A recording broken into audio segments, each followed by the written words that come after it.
যে অযথা জায়গা আর ফেলে রাখার সময় নেই।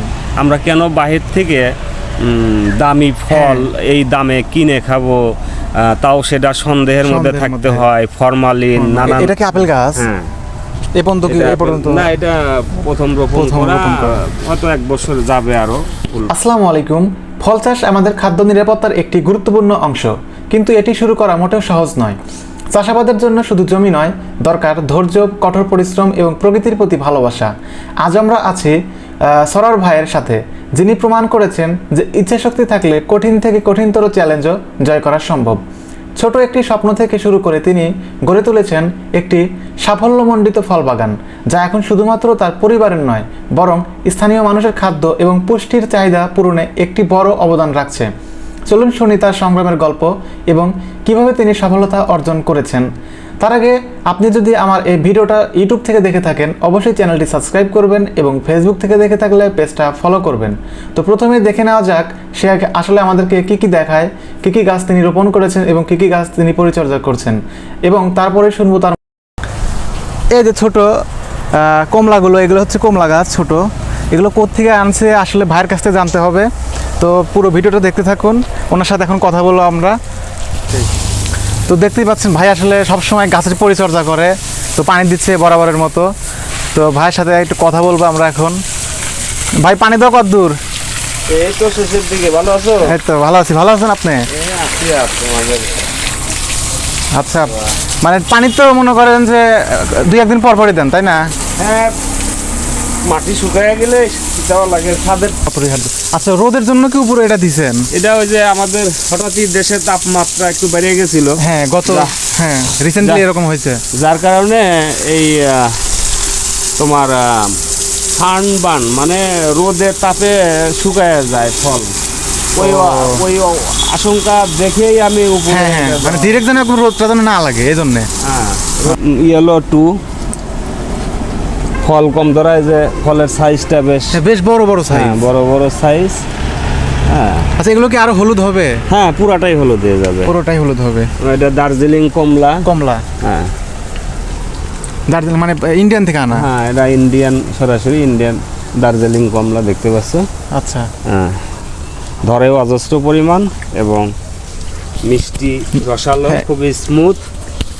এটাও ইয়েলো, মানে একদম ফরমালিন মুক্ত, তাই না? কোনো ধরনের কোনো ঝামেলা নাই এর মধ্যে। ওই জন্যই আমার এটা উদ্যোগ মূলত, মানে গ্রহণ করছেন যে বিষমুক্ত ফল খাওয়া। বিষমুক্ত ফল। আমি পর্যাপ্ত ফল কিনছি, আমার বাবা মা অসুস্থ, তাদের জন্য কিনতে হয়। হ্যাঁ, এই চিন্তা ভাবনার থেকেই এই গাছগুলা রোপণ করা। একটা ছোট একটা গাছে কত অজস্র ফল, মানে দেখতেই পাচ্ছেন যে গাছই মনে করেন যে ভেঙে যাবে এরকম একটা অবস্থা। এই আর একটি সাইজ, এটা একটু ফল কম থাকায় কিন্তু সাইজটা বেশি, সাইজটা বড়, ফলের পরিমাণ কম, যার কারণে সাইজটা বেশি। এগুলো কি 12 মাসই হয় নাকি? না, এটা এক সিজন দেয়। কারণ মালটা কমলা তো দীর্ঘমেয়াদী ফল, ওটা একটা পরিপক্ক। এটা হলো ওই যে ঝুরি কমলা বলে, নেট কমলা বলে, চায়না নেট কমলা, ছোট গাছ। এটাও এরকমই না? 3 বছর যাবত ধরতেছে, অজস্র পরিমাণ ধরে, যেটা না পাকলে পাকার পরে মানে রং হওয়ার পরে দেখা যায় যে অসম্ভব একটা সুন্দর। এটা নতুন রোপণ করা লাল লাল শরীফা। কিছু আমের আইটেম আছে এখানে।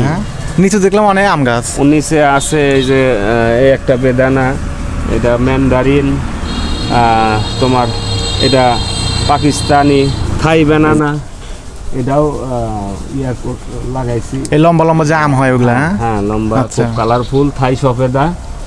এটা তো দার্জিলিং কমলা। এটা তো আরো আছে, ধরো তোমার এই আপেল হরিমন 99। এটা কি আপেল গাছ? হ্যাঁ, এই পর্যন্ত না, এটা প্রথম রোপণ করা, হয়তো 1 বছর যাবে আরো ফুল ফল আসতে, আল্লাহ ভরসা, ইনশাল্লাহ। একটা এই যে চিয়াংমাই, এমনকি রামবুটান। এর কি ভুটানের নাকি? মালয়েশিয়ান স্কল বয় জাতের নাম। এই একটা আছে তোমার মালটা ডেকোফোন। হ্যাঁ, এটা এই যে ভিয়েতনাম 12 মাস, যেটা সবুজ মালটা, ভিয়েতনাম মালটা। এটা সবুজই থাকবে? হ্যাঁ, সবুজই থাকে। একেবারে পরিপূর্ণ পাকার পরে হালকা পাতলা একটু রং আসে, ছোপ ছাপ, ওটার কালার না। এটা কাঁঠাল 12 মাসি, আঠামুক্ত, এগুলা নতুন ইয়ে করা। এটা ধরো এই যে ব্ল্যাক স্টোন যেটা বলে আম।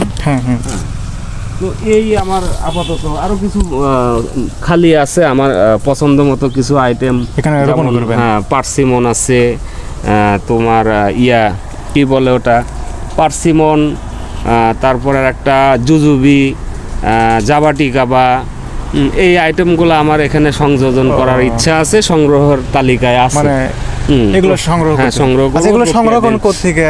এগুলা যেখানে আমি মূলত ফল গাছ, মাদার গাছ আছে, হ্যাঁ, যেখানে আমাদের দেশে ফল উৎপাদন হচ্ছে, ফল ধরতেছে গাছে, আমি নিশ্চিত সেখান থেকেই এই জাতগুলা সংগ্রহ সংগ্রহ করব। করেন। তাছাড়া বাইরে থেকে যেখানে পাবেন, মাদার হ্যাঁ, নাই হ্যাঁ, ওখান থেকে ওখান সংগ্রহ থেকে করে- নিয়ে অযথা আমি হ্যাঁ। একটা কনফিউশনে Confusion থাকবো যে কি হবে যে না ফল হবে, হ্যাঁ। হবে কি না হবে, যার কারণে এই চিন্তা ভাবনাই আচ্ছা, আরো কিছু ব্যাগ হ্যাঁ, খালি এই আছে। যখন মনে করেন যে গাছের সমস্যা হয়, মানে গাছে তো সমস্যা হইতেই পারে, গাছের সমস্যা যেমন হতে পারে, পাতা হলুদ হয়ে যায় বা অনেক সময় অনেক সমস্যা দেখা দেয়, তখন আসলে কিভাবে এটা সমাধান করে? এইগুলা মূলত আমি তো কোনো প্রশিক্ষণ নেই, প্র্যাকটিক্যালি দেখে তোমার পরামর্শ নিয়ে বিভিন্ন সময় বিভিন্ন ওষুধ ব্যবহার করে পরে নিজের থেকে একটা অভিজ্ঞতা যে না এই সময় এই খাদ্য দেওয়া, ওষুধ দেওয়া, যেমন তোমার ছত্রাকনাশক দিতে হয়, বালাইনাশক যেটা পোকামাকড়, পাতার আক্রমণ গাছে নানান ধরনের হয়, কচি পাতায় হয়, এমনিতে পাতা কোঁকড়ায় যায়, এগুলা মূল সমস্যা, এগুলার ওষুধ দিতে হয়। তারপর তোমার ভিটামিনও দিতে হয় মাঝে মধ্যে, যেমন আমরা দিয়ে থাকি, হরমোন দিয়ে থাকি ফুল ফল আসার জন্য, একটু বেশি আশা করি।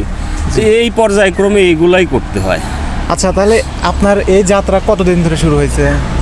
আমি কর্মজীবী থাকা অবস্থাতেই শুরু করছি কম বেশি, এখন তো পুরাপুরি এর উপরেই এখন ফুল টাইম, এটা ফুল টাইমে এখানে। আগে অন্য প্রাইভেট জব করতাম, সেটা তোমার ভিত্তিক, চুক্তি ভিত্তিক ছিল, দীর্ঘ 22-24 বছর করার পরে ওটা প্রজেক্ট ছিল, প্রজেক্ট ক্লোজ হওয়ায় এখন আমি এই বাড়িতেই অবস্থান, কৃষিকাজ সাথে এই গাছপালা বাগান এগুলার উপরে আছি। যাই হোক, তাও 7 বছর 7-8 বছর যাবত এগুলা নিয়ে আছে, যেমন নিচেও আছে, এ পাশে আছে, বাড়ির এ পাশে আছে, এগুলাই আমার এখন বাইরে কোনো বাগান করার মতো প্রপার জায়গা না থাকায় আমি মূলত আমার এই বাড়ির 20-25%, 30% জায়গা ঘর দুয়ার বাদে যতটুকুন যেখানে ফাঁকা আছে, মানে এমনকি ঘরের উপরে, ছাদের উপরে পরিত্যক্ত না রেখে আমি সেখানে এগুলা করি। কি কারণে, যে অযথা জায়গা আর ফেলে রাখার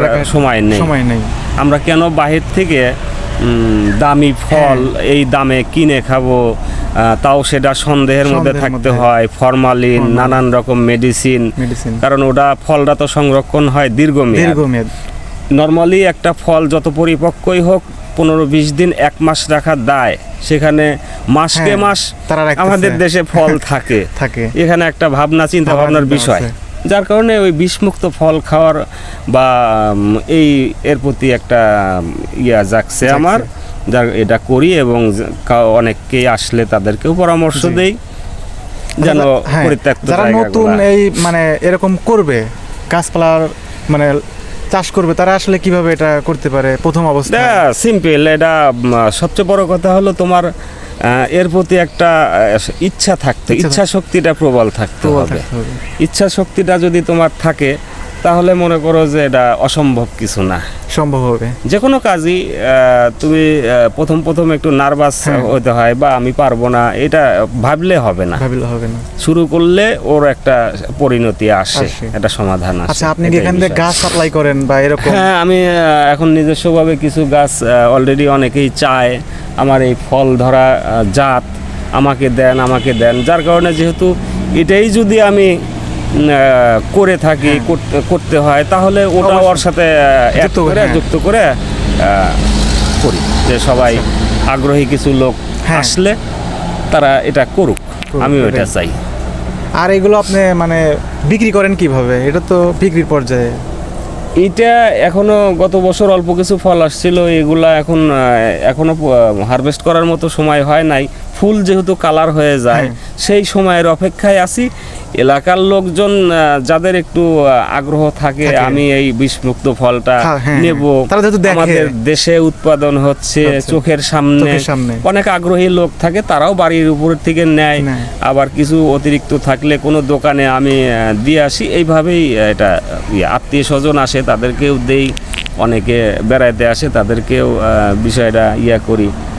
মানে এরকম। আচ্ছা ভাই, তাহলে আপনার সাথে যেন যোগাযোগ করে তারা আসতে পারে এবং পরিদর্শন করতে পারে, এবং ফল যদি কেনে বা গাছপালা যদি তাদের লাগে সেক্ষেত্রে আপনার নাম্বারটা একটু দিয়ে দিলে ভালো হবে। আমার নাম্বার আপনারা নিতে পারেন 01716798745।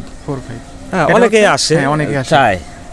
এটা সিরাজগঞ্জের উল্লাপাড়া সলপ ইউনিয়নের কাঞ্চনা গ্রামে। তো যাদের প্রয়োজন হবে ভাইয়ের সাথে কন্ট্যাক্ট করবেন। এবং হ্যাঁ, দেখতেই পাচ্ছেন যে অনেক দার্জিলিং কমলা আছে এই পাশে, যেটা ইন্ডিয়া থেকে আনা। আসলে হ্যাঁ, ইয়েলো মালটা আছে। আসলে ভাই মানে এত বৃক্ষপ্রেমী যে সে সবচেয়ে ভালো ভালো জাতের গাছগুলো আসলে তার মানে ছাদে লাগাইছে। দেখতেই পাচ্ছেন একদম থোকা থোকা ধরে আছে, কত বড় বড়।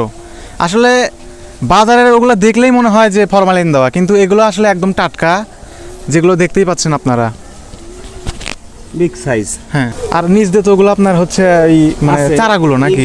না, এই জাতেরই কিছু গাছ ওই বড় সব রোপণ করা আছে, সেম জাতেরই। তো মাটির গাছ একটু গ্রোথটা বেশি হয়, গাছের গ্রোথ বেশি থাকলে ফল ধরতে হয়তো এক সিজন একটু পিছিয়ে যায়।